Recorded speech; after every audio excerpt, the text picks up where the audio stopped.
ہمیں ابو علی حنفی نے حدیث سنائی، کہا ہمیں مالک بن انس نے ابو زبیر مکی سے حدیث بیان کی کہ ابو طفیل عامر بن واصلہ رضی اللہ تعالیٰ عنہ نے انہیں خبر دی، انہیں حضرت معاذ بن جبل رضی اللہ تعالیٰ عنہ نے بتایا، کہا کہ ہم غزوہ تبوک کے موقع پر رسول اللہ صلی اللہ علیہ وسلم کے ساتھ اس سال نکلے۔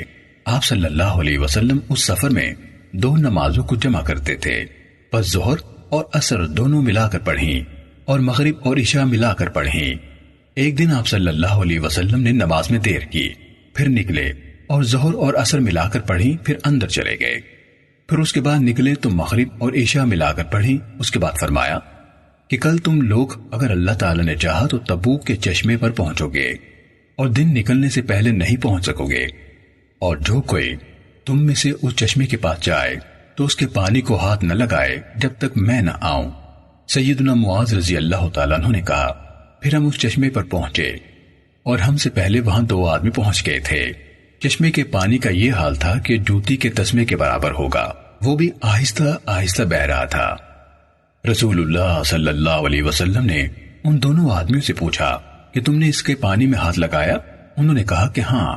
تو آپ صلی اللہ علیہ وسلم نے ان کو برا کہا، اس لیے کہ انہوں نے حکم کی خلاف کیا تھا، اور اللہ تعالیٰ کو جو منظور تھا وہ آپ صلی اللہ علیہ وسلم نے ان کو سنایا۔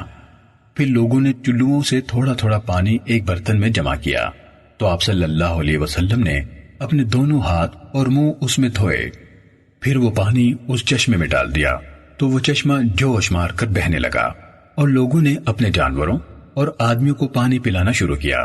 اس کے بعد آپ صلی اللہ علیہ وسلم نے فرمایا کہ اے معاذ، اگر تیری زندگی رہی تو تو دیکھے گا کہ یہاں جو جگہ ہے وہ گھنے باغات سے لہلہا اٹھے گی۔